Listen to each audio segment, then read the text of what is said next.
हमारे सबके परम प्रिय मेरे सुहृद स्नेही परम पुण्य परम आदरणीय प्रातः स्मरणीय जिन्होंने अनेक प्रकार से विद्या अध्ययन किया हुआ है, पंथ में बहुत ही एक नाम थी और जिन्होंने अभी बहुत सुंदर कार्यक्रम भी किया, ऐसे अमृतसर से पधारे हुए परम पुण्य परम आदरणीय प्रातः स्मरणीय सागर मुनि बाबा जी अमृतसर, इनका भी जोरदार तालियों के साथ हम सब स्वागत करेंगे। तिलक लगाएं, तिलक। सागर मुनि दादाजी, इनसे मैं निवेदन करूंगा कि वे अब इस सभा को संबोधित करेंगे और आप जोरदार तालियों के साथ उनका स्वागत करेंगे। गोपाल महाराज की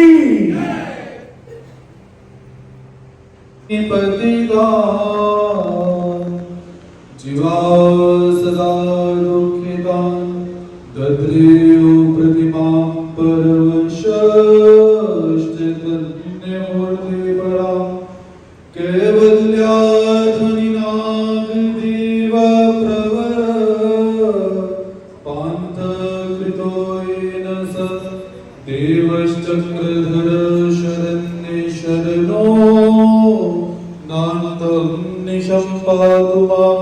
श्री गोपाल कृष्ण महाराज की, श्री दत्तात्रेय महाराज की जय, श्री चक्रपाणि महाराज की जय, श्री गोविंद प्रभु महाराज की जय, सर्वज्ञ श्री चक्रधर स्वामी की जय। प्रातः अखिलेश्वर सच्चिदानंद घन स्वरूप परमेश्वर अवतार भगवान श्री कृष्ण महाराज जी की महती अनुकंपा से आज हम सब सुख और दुख को छोड़कर परमात्मा के आनंद को प्राप्त करने के लिए यहाँ पर एकीभूत हुए हैं। तो आज हम सब यहाँ पर श्री कृष्ण मंदिर करेली का वार्षिक महोत्सव मनाने के लिए एकत्रित हुए हैं। तो सर्वप्रथम इस सभा मंच पर उपस्थित परम पूज्य परमादरणीय प्रातः स्मरणीय श्रद्धेय आचार्य प्रवर श्री मुरारीलाल बाबा जी त्रिपाठी, जिनका सुमधुर संकीर्तन आप सबने कल श्रवण किया और करते ही रहते हैं। तत्पश्चात जो इस कार्यक्रम का सूत्र संचालन बहुत ही अच्छे ढंग से कर रही है, ऐसे परम पूज्य परमादरणीय प्रातः स्मरणीय श्रद्धेय आचार्य प्रवर श्री तपस्वी राय दादाजी चंडीगढ़, प्रभात फेरी में भी आपने इनके बहुत अच्छे भजन सुने और अभी भी हमने बहुत अच्छा भजन सुना। और इस मंच पर उपस्थित परम पूज्य परमादरणीय प्रातः स्मरणीय श्रद्धेय आचार्य प्रवर श्री गोविंदराय बाबा जी, परम पूज्य परमादरणीय प्रातः स्मरणीय श्रद्धेय मंची बाबा जी नगीना मंदिर से पधारे हुए परम पूज्य ईशाधिष्ठी श्री तुषार दादा सरकारकर, और जिन्होंने आज हमें ये अवसर का सहयोग प्रदान किया, ऐसे तपस्वी श्री बड़े भाई जी भी यहाँ पर उपस्थित हैं। तो सभी को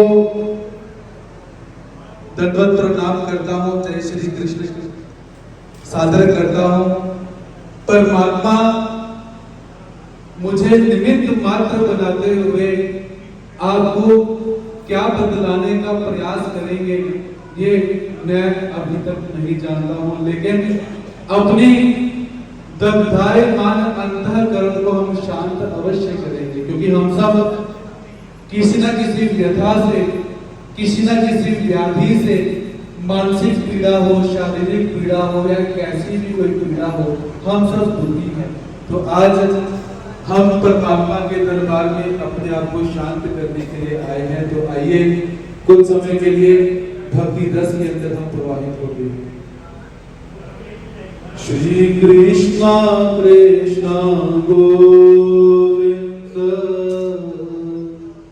गोपाल कृष्ण, जय कृष्णा कृष्णा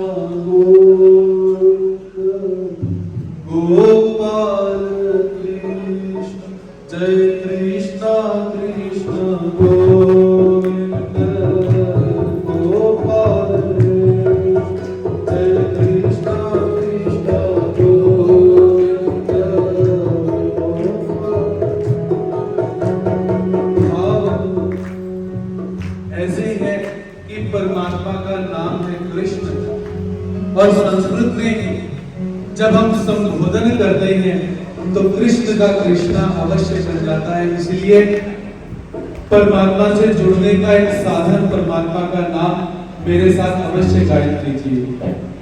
श्री कृष्णा कृष्णा गोविंद गोपाल कृष्ण जय कृष्णा कृष्णा गोविंद गोपाल जय कृष्णा कृष्णा गोविंद गोपाल कृष्ण जय कृष्णा कृष्णा गोविंद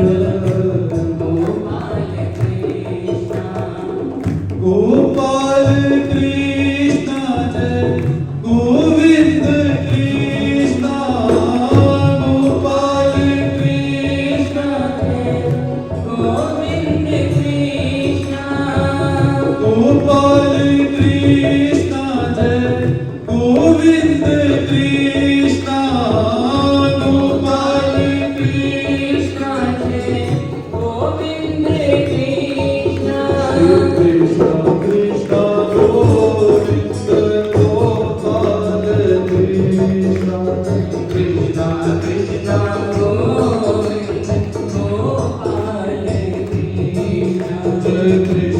कृष्ण गोविंद गोपाल कृष्ण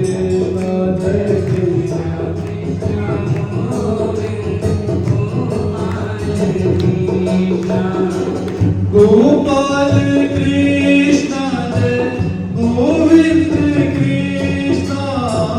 गोपाल कृष्ण जय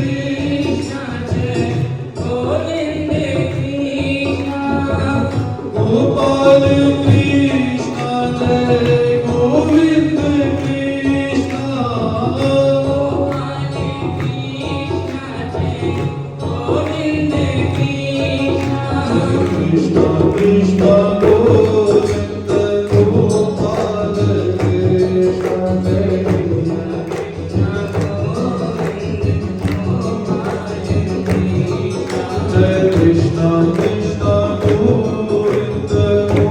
गोपाल कृष्ण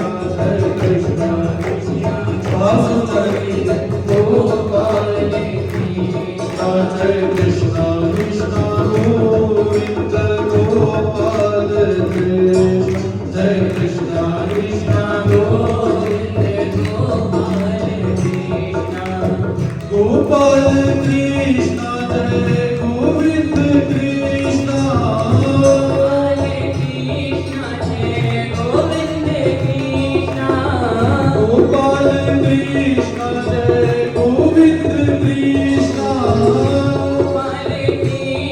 जय गोविंद कृष्ण जय कृष्ण कृष्ण गोविंद गोपाल कृष्ण जय कृष्ण कृष्ण जय कृष्ण कृष्ण गोविंद गोपाल कृष्ण जय कृष्ण कृष्ण गोविंद जय कृष्ण कृष्ण गोविंद गोपाल कृष्ण जय कृष्ण कृष्ण गोविंद गोपाल कृष्ण। प्रभु की महती कृपा से आइए कुछ समझाने का प्रयास करते हैं।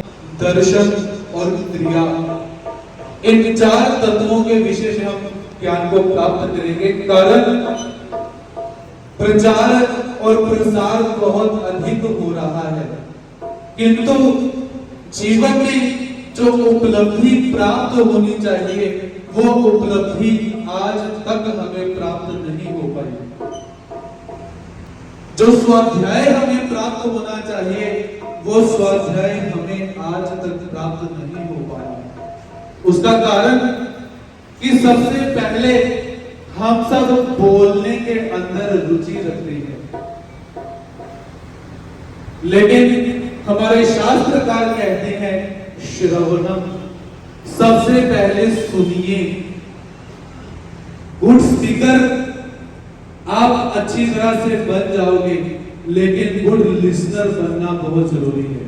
आजकल हम करते क्या है कि हम एकदम से अपने आप को प्रेजेंट करने का प्रयास करते हैं। हम शिष्य नहीं बन पाते, लेकिन हम गुरु बनने का प्रयास कर जाते हैं। वहीं पर हमारा ह्रास होना शुरू हो जाता है।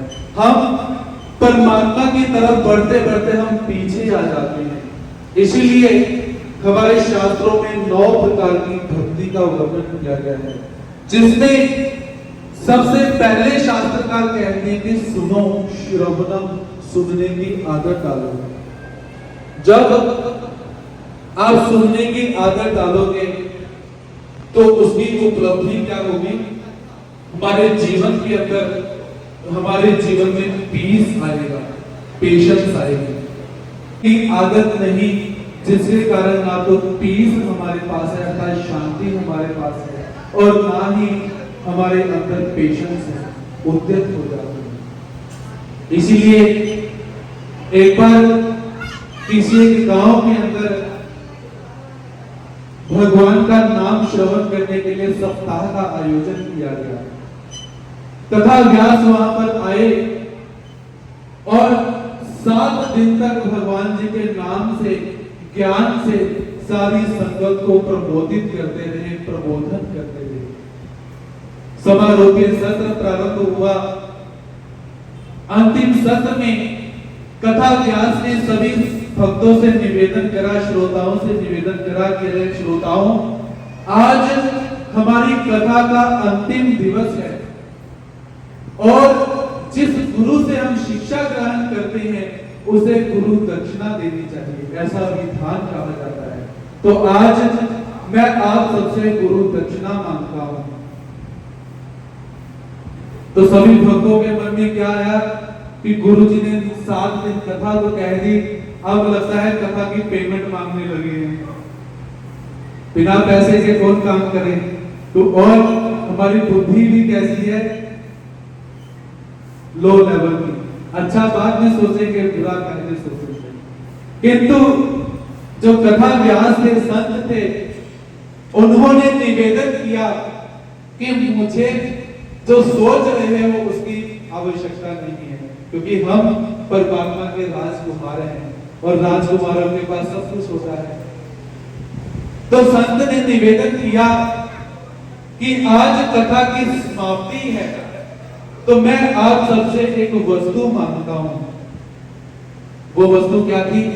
कि आप लोगों के अंदर यदि कोई दुर्गुण है, आज आप उसे छोड़कर जाओ। उपलब्धि की तरफ हम प्रस्थान कर रहे हैं। तो सभी ने कहा कि मुझे क्रोध बहुत आता है, आज से मैं क्रोध नहीं करूंगा। किसी ने कहा मुझे आलस्य बहुत आता है, मैं आलस्य नहीं करूंगा।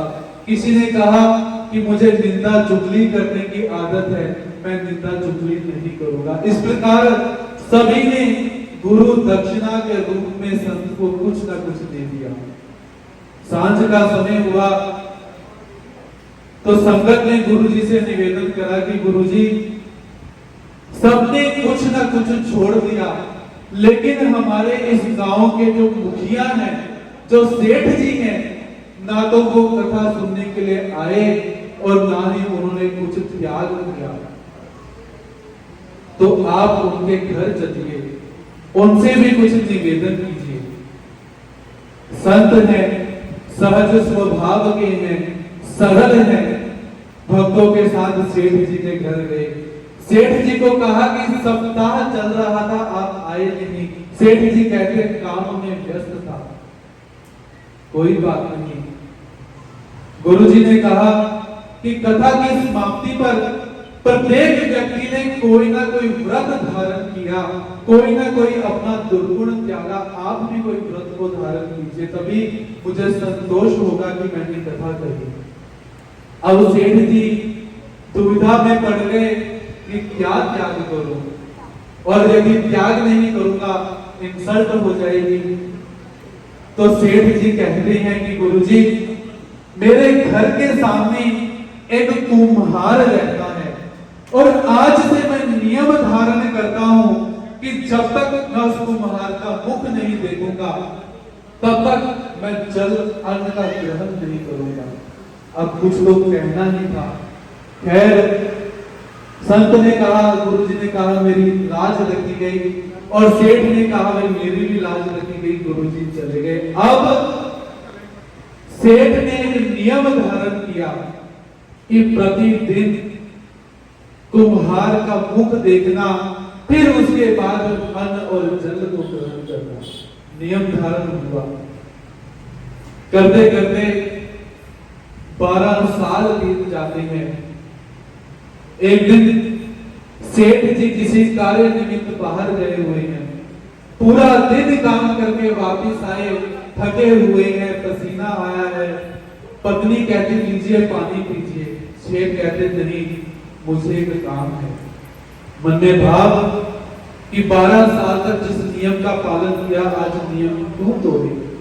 कहते नहीं, पहले मैं अपना नियम देखकर आता हूं, फिर पानी पीऊंगा। पत्नी ने कहा थके हुए हो, प्यास लगी हुई है, पानी तो पी लीजिए। सेठ जी कहते नहीं। गए कुम्हार के घर, जाकर क्या देखते हैं, कुम्हार घर पर नहीं है। पूछा कहां पर गया। पत्नी ने कहा कि कुम्हार खेतों के पास जो एक टेकड़ी है, उस टेकड़ी पर गए हुए। सेठ कुम्हार के पीछे जाकर खोजते हैं कि कुम्हार कहां पर है। आज कुम्हार क्या कर रहा है, मिट्टी को लेने के लिए एक पहाड़ के ऊपर चढ़ा हुआ है। खुदाई का काम चलता है, और खोदते खोदते क्या हुआ, एक मटका मिला जिसके अंदर सोने की मुद्राएं भरी हुई है। जैसे ही कुम्हार ने सोना देखा, कुम्हार नाचने लगता है, भाई इतना सोना मिल गया, इतना सोना मिल गया। तो उसकी जगह हम होते, हम भी नाचते हैं, क्योंकि पैसा है, सोना है, सब भागते हैं। अब कुम्हार नाच रहा है कि मुझे सोना मिल गया। सेठ जी नीचे खड़े हैं, और सेठ जी ने दूर से आवाज मारी, बस हो गया, देख लिया। कुम्हार कहता क्या सेठ जी। सेठ कहते बस देख लिया। कुम्हार कहता किसी को बतलाइए मत, मैं नीचे आ रहा हूं। कुम्हार नीचे आकर कहता सेठ जी बड़ी मुश्किल से इतना मिला है, आप किसी को बतलाइए मत, मेरा घड़ा देख लिया। तो कुम्हार कहता सेठ जी बतलाइएगा मत, 50-50 कर लेते हैं। सेठ कहते भाई समझ कुछ नहीं आया, 50-50 क्या है, क्या कहना चाहते हो। कुम्हार कहता ये परमात्मा की कृपा हुई, ये सोने से भरा हुआ मटका घड़ा मिला है, बतलाइएगा मत। सेठ कहते मुझे मटके से कोई लेना देना नहीं, मुझे तेरा मुख देखना था, वो मैंने मुख देख लिया। और सेठ जो थे वहां पर भाव विकल हो जाते हैं, और मन में विचार करते हैं कि हे ठाकुर जी, मैंने अनमने मन से एक नियम को धारण किया कि इस कुम्हार का मुख देखे बगैर पानी नहीं पीना। यदि मैंने अपने जीवन में ये नियम आपके विषय में धारण किया होता तो क्या मिल जाता। रोते हैं। अनमने मन से की गई क्रिया का यदि ये फल मिलता है, और यदि हम सश्रद्ध हो जाएं, भाव से युक्त हो जाएं, तो परमात्मा दूर नहीं है। तरसती है पैसे को, सुंदर रूप को, बड़ी बड़ी गाड़ियों को, नहीं तरसती है संतों को और ठाकुर जी को। लेकिन जो भक्त होता है वो एक ही निवेदन करता है कि अखियां हरि दर्शन की प्यासी, रे अखियां हरि दर्शन की प्यासी, हरि दर्शन की प्यासी, रे अखियां हरि दर्शन की प्यासी, रे अखियां हरि दर्शन की प्यासी, रे अखियां हरि दर्शन की प्यासी, रे अखियां हरि दर्शन की प्यासी, अखियां हरि दर्शन की, हरि दर्शन की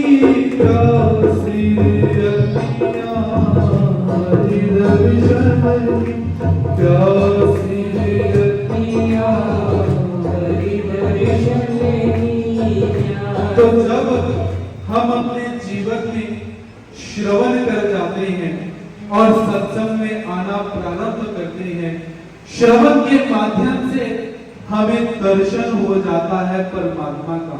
लेकिन उस दर्शन से पूर्व हमें ज्ञान की आवश्यकता रहती है। हम जितना मर्जी प्रेम रस के अंदर भाव विभोर होते रहे, हम जितना मर्जी परमात्मा से प्रेम रस के माध्यम से जुड़ने का प्रयास करें, किंतु जब ज्ञान का अभाव हो जाएगा तो होता क्या है, ठाकुर जी के पास जाएंगे वृंदावन में, कोई हमें कुछ बोलेगा हम उसी भाव में बह जाते हैं। जय श्री कृष्ण बोलना चाहिए, दंडवत प्रणाम बोलना चाहिए, लेकिन किसी ने हमें कुछ और शब्दों का प्रयोग किया, हम उसी भाव के अंदर बह जाते हैं। लेकिन भाव ज्ञान के अनुसार हो तो हम आगे बढ़ सकते हैं। भगवान श्री चक्रधर स्वामी जी डोमे ग्राम के अंदर विराजमान हैं और आचार्य श्री नागदेव जी से परमात्मा निवेदन करते हैं कि अरे नागदेव, तुम्हें एक सेवा सौंपनी है। नागदेव जी ने कहा भगवान जी बोलिए। भगवान जी कहते कि हमने आपके भोजन का स्वीकार करना है।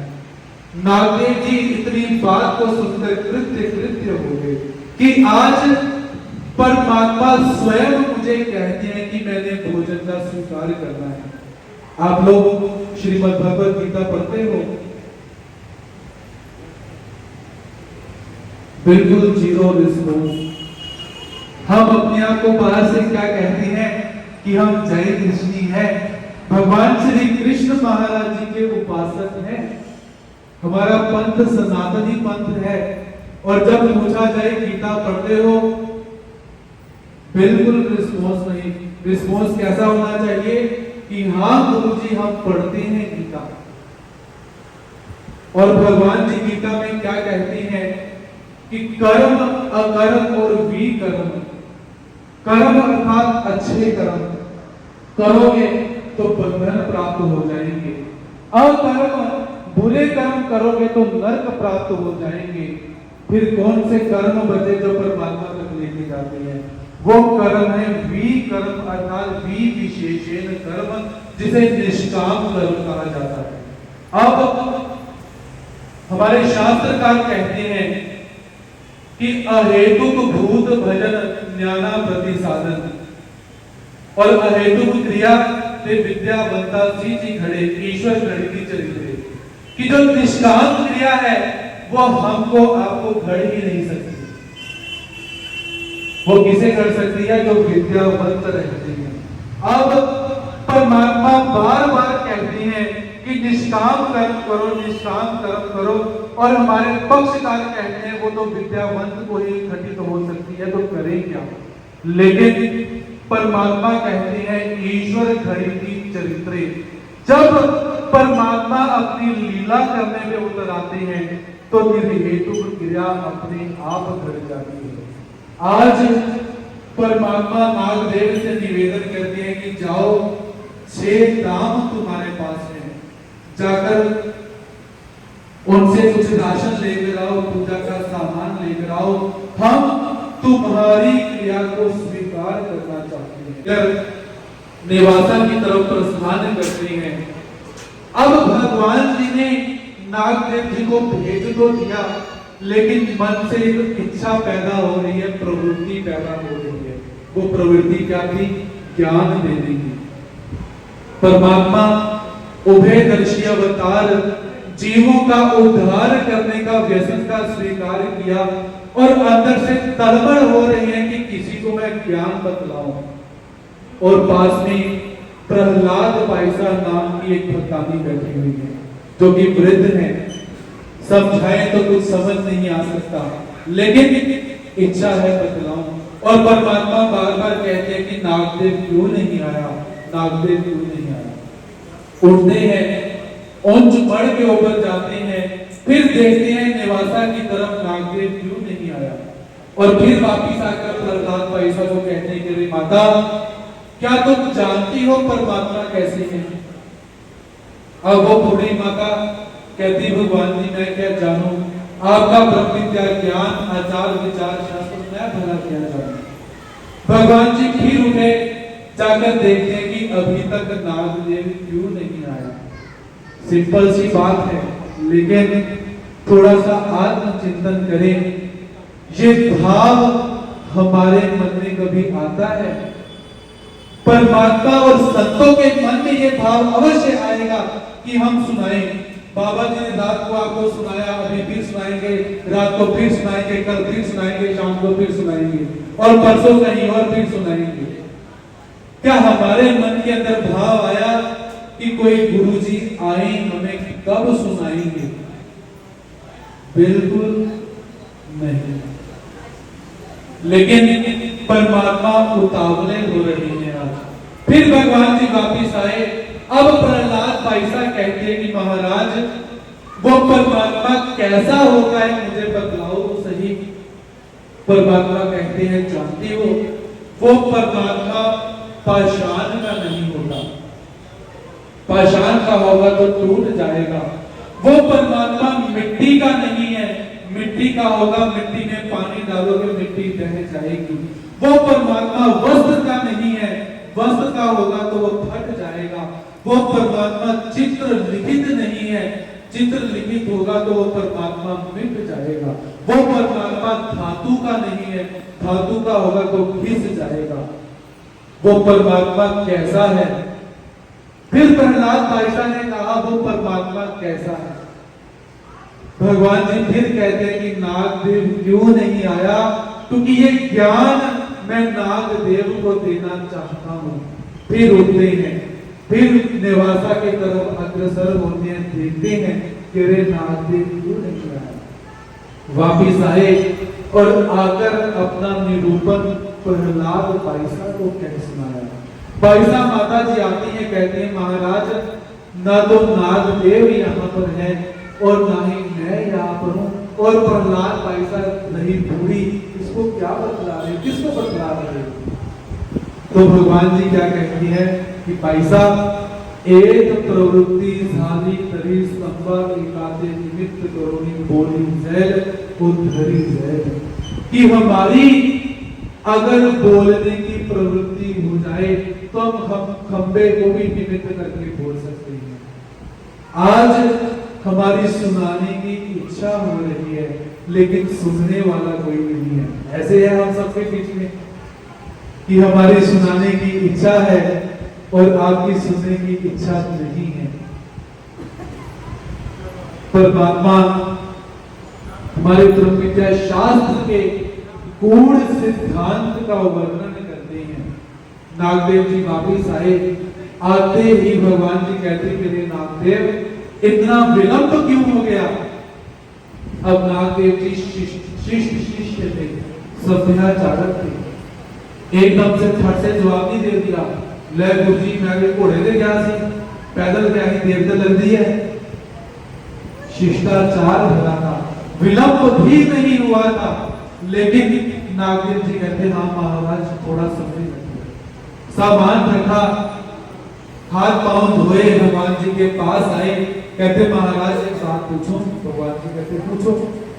नागदेव जी कहते महाराज मुझे विलंब नहीं हुआ, फिर भी आपने मुझसे क्यों पूछा कि इतनी देरी कैसे हो गई? भगवान जी कहते मैंने तुम्हें निरूपण करना था और मैं तुम्हारी प्रतीक्षा में था, कब नागदेव आएगा, कब नागदेव आएगा और कब मैं उसे निर्वचन सुनाऊंगा।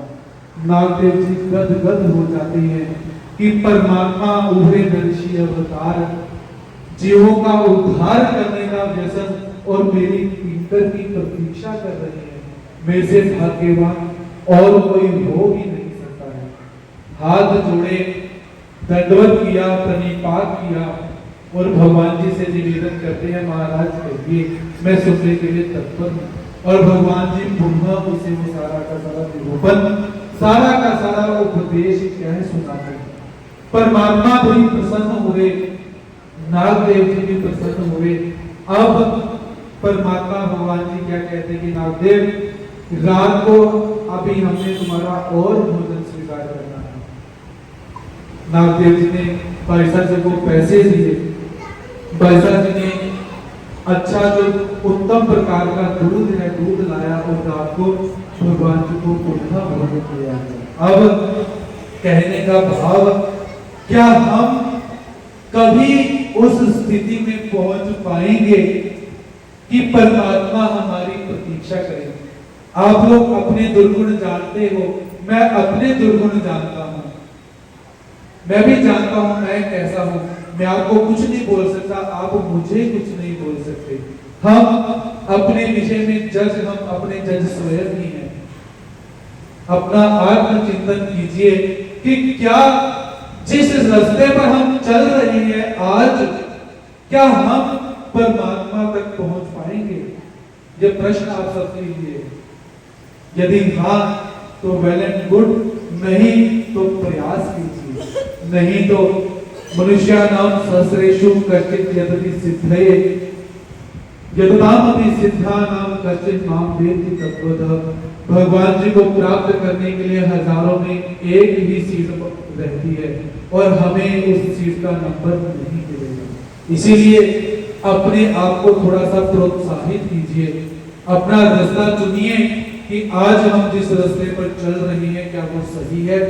नहीं सही है तो गुरुजनों के पास जाकर तद्विद्धि प्रणिपातेन परिप्रश्नेन सेवया उपदेक्षन्ति ते ज्ञानम ज्ञानिनः तत्त्वदर्शिनः। क्या करना क्या है? गुरुजी ने नहीं कहा गुरुजी का प्रवचन चल रहा है लाइव गादियो जाके, गुरुजी यूट्यूब पे पादियो ना।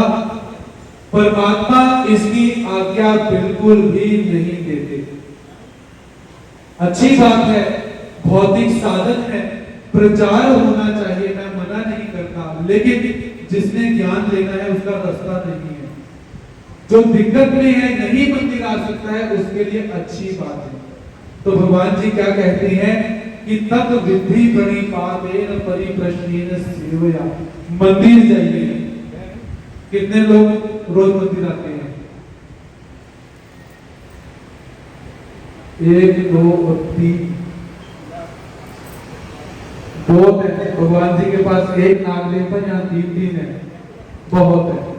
तो भगवान जी कहते हैं मंदिर जाइए, वहां पे जो गुरु जी बैठे हुए हैं वो आपसे ज्यादा जानते हैं, लेकिन हम क्या करते हैं, उन्होंने जानना ही नहीं कुछ, हमसे ज्यादा जानते हैं। उनको दंडवत कीजिए, नमस्कार कीजिए, विनम्र भाव से प्रश्न कीजिए कि गुरुजी परमात्मा को कैसे पाया जा सकता है? मेरे जीवन में ऐसी ऐसी दुविधा है, मैं कौन सा आचार करूं, कैसा पूजा करूं, कैसा पाठ करूं? ऐसी ऐसी रीत परंपरा भगवान जी हमें बतलाते हैं। और श्रवण भी किया, दर्शन भी हमने किए, ज्ञान भी हमने लिया, और इतना होने के बाद सबसे बड़ी बात पता क्या होती है? हम सुनने के बाद, कथा को सुनने के बाद, भजन को सुनने के बाद और ज्ञान को सुनने के बाद हम क्रिया शून्य हो जाते हैं। थ्योरी तो हमने बहुत पढ़ ली, प्रैक्टिस में जीरो हो गए। अब मुझे बतलाइए, कोई एक विद्यार्थी डॉक्टर की पढ़ाई कर रहा है, थ्योरी में बतलाया गया कि इंजेक्शन पकड़ना है, सिरिंज ऐसे पकड़नी है, इंजेक्शन ऊपर रखना है और ऐसे ऐसे दवा भरनी है, उसके बाद उसमें हवा नहीं रहनी चाहिए, वेन के अंदर वो इंजेक्ट करना है। That is a theory. अब उस विद्यार्थी ने थ्योरी को रट्टा मार दिया, इंग्लिश में भी मार दिया, हिंदी में भी मार दिया, समझ नहीं लिया। अब आप मुझे ये बतलाओ, जब तक वो प्रैक्टिस नहीं करेगा क्या वो इंजेक्शन लगा सकता है? उसे इंजेक्शन भरने की, इंजेक्शन पकड़ने की, दवाई पकड़ने की, उसको तोड़ने की, वेन को ढूंढने की, इंजेक्ट करने की प्रैक्टिस करनी पड़ेगी, फिर जाके वो डॉक्टर बनेगा। और यही बात भगवान श्री कृष्ण महाराज जी गीता में बतलाते हैं। अब आप बोलोगे भगवान जी ने गीता में इंजेक्शन लगाना काम बता दिया, लेकिन बताया है, बताओ। भगवान जी कहते अभ्यासेन तो कौन्तेय वैराग्येन च क्रियते, कि हे अर्जुन, जो सुनता है उसका अभ्यास कर, उसकी प्रैक्टिस कर, फिर जाके आगे प्रवीण हो जाएगा। अब एक बार हुआ क्या कि दो बालक, एक 6 साल का था और एक 10 साल का था, दो बालक मित्र हैं। खेलते खेलते गांव से थोड़ा सा दूर चले गए, खेल रही है। खेलते खेलते क्या हुआ कि जो 10 साल का बालक था वो खेलते खेलते कुएं में गिर जा रहा है। कुएं में गिरा, उसने जोर जोर से आवाज लगानी शुरू की, बचाओ बचाओ मैं डूब रहा हूं। अब 6 साल का जो बालक था, पास में उसने इधर उधर देखा कि कोई बड़ा व्यक्ति हो, इसको बाहर निकाले, कुछ करे, लेकिन कोई भी व्यक्ति उसको दिखाई नहीं दिया। उसने क्या किया कि रस्सी थी, रस्सी के साथ बाल्टी लगी हुई है। 6 साल के बालक ने रस्सी और बाल्टी कुएं में डाली। 10 साल के बालक ने उसको पकड़ा और उसने आवाज लगानी शुरू की, मैं खींच रहा हूं तुम ऊपर आ जाओ, मैं खींच रहा हूं तुम ऊपर आ जाओ, मैं खींच रहा हूं तुम ऊपर आ जाओ। 6 साल का वो बालक 10 साल के बच्चे को बाहर खींचने का प्रयास करता है और अचंभित बात क्या हुई, उसने निकाल भी लिया। खैर बाहर निकला वो बालक, गले मिला, रोए और रोने के बाद अपने घर की तरफ चलने का प्रयास किया। अब हम अगर बायोलॉजी को देखें, फिलॉसफी को हम देख लें या हम लॉ को देख लें, यह संभव नहीं है। 6 साल का बालक 10 साल के बालक को बाहर निकाल दे, इट इज इम्पॉसिबल। लेकिन काम हो गया। अब दोनों के मन में एक डर था कि घर जाकर बताना तो पड़ेगा, बताएंगे तो मार भी पड़ेगी, भाई कुएं के पास क्या लेने गए थे। घर जाते हैं, माता पिता को बताए कि ऐसी ऐसी घटना हुई, लेकिन मार दूर से पड़नी थी, किसी ने माना ही नहीं कि ऐसी घटना हो सकती है। लेकिन बच्चे बोल रहे हैं, करें क्या। बड़े बुजुर्गों के पास बात गई कि बच्चे हमारे बोल रही है कि ये कुएं में गिर गया था और मैंने इसको निकाला, क्या ये संभव है। विचार किया गया, विमर्श किया गया, कहते संभव नहीं है, नहीं हो सकता। अनुभवशील थे सब, उनके पास हुए, सबने कहा कि ऐसी ऐसी दुविधा आन पड़ी है, प्रश्न आन पड़ा है कि ये 10 साल का बालक कुएं में गिरा, इस 6 साल के बालक ने उसे कुएं से निकाला, क्या ये संभव है। तो वो जो बड़े बुजुर्ग थे कहते हैं हाँ संभव है। आश्चर्य हुआ, फिर उन्होंने पूछा कैसे, कैसे संभव है। तो जो बुजुर्ग थे उन्होंने जानते हैं क्या जवाब दिया, उन्होंने एक यही जवाब दिया कि जब ये 6 साल का बालक उस 10 साल के बालक को खींच रहा था, उसको बताने वाला कोई नहीं था कि खींचो। और बड़ी बात यहाँ पर यह सिद्धांत लागू होता है कि उसको वहां पर रोकने वाला कोई नहीं था कि तू नहीं कर सकता है, नहीं हो सकता है। रोकने वाला नहीं था, इसलिए पूरे जोश के साथ उसने वो काम करने गया। इसीलिए अपने जीवन के अंदर यदि श्रवण किया, ज्ञान प्राप्त किया, परमात्मा को खोजने के रास्ते पर आप निकल चुके हो और कर्तव्यशील होकर क्या करो, अपने कान, आंखें और बुद्धि सबको बंद कर दो कि आपको सुने ही नहीं कि आप नहीं कर सकते हो। आप कर सकते हो, हम भी कर सकते हैं, आप भी कर सकते हो, लेकिन मोटिव होने की जरूरत है। हमें उत्साह की आवश्यकता है कि हाँ हम कर सकते हैं। और यदि हम नहीं करेंगे, यस्तु क्रियावान स विद्वान एवं मूर्ख, जो क्रियावान पुरुष है वही विद्वान है, इसके अतिरिक्त सभी मूढ़ हैं, ऐसा शास्त्र कहते हैं। तो आज मैं आप सबके समक्ष प्रथम बार उपस्थित हुआ हूं। भौतिक साधनों के माध्यम से आप लोगों ने अवश्य देखा हुआ है, और मैं बरेली में भी पहली बार आया हूं। तो तपस्वी जो मीरा दीदी जी हैं, और दीदी जी ही कहूंगा, तो इनका जब फोन आया कि आपने आना है, और पहले मैं बाहर जाने में बहुत परहेज करता हूँ क्योंकि अध्ययन चलता है और कुछ जिम्मेदारियां भी हैं, तो भाई जी ने कहा कि मैं टिकट भेज रही हूँ, आपने आना है। टिकट भी हुई और आने के एक दिन पहले भी कुछ संयोग नहीं बन रहा था कि नहीं जा सकता, लेकिन परमात्मा ने कुछ संयोग लाने होते हैं, कुछ परमात्मा ने प्रेम बढ़ाना होता है, कुछ परमात्मा ने संत दर्शन करवाने होते हैं, हम कुछ करने वाले नहीं। तो बरेली में पहली बार आया हूँ, बहुत अच्छा लगा।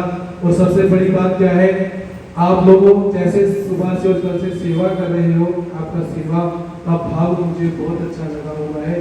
तो हम अपने धर्म के प्रति सजग हो जाएं, अपने संतों के प्रति सजग हो जाएं और अपने गुरुजनों के प्रति सजग हो जाएं, तो जय दृष्टि पंथ जो है वो धर्म में अग्रसर हो जाएगा। एक वो भी समय था कि जब अमृतसर की भूमि के अंदर बहुत बड़ा शास्त्रार्थ हुआ।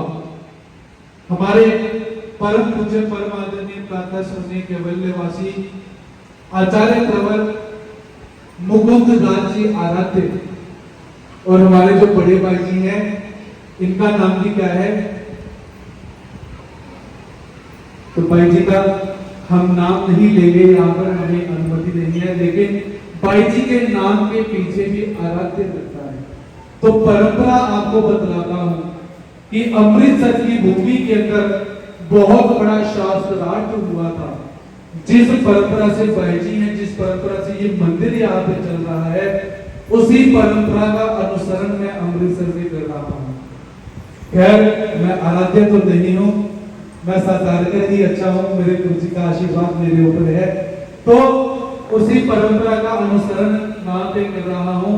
तो एक समय ऐसा भी आया था कि पंजाब के जो मुख्यमंत्री हैं ज्ञानी जैल सिंह, प्रधानमंत्री भी रह चुके हैं, परम पूज्य परमानंद प्रातः स्मरणीय श्रद्धेय केवल्यवासी श्री तलेगांवकर बाबा जी विद्वान रह चुके हैं हमारे पंथ के, और हमारे आचार्य प्रवर श्री मुकुंद दास जी आराध्य एक पंथ विशेष के साथ शास्त्रार्थ हो रहा है और हमारे महानुभावों ने उन्हें पराजित किया।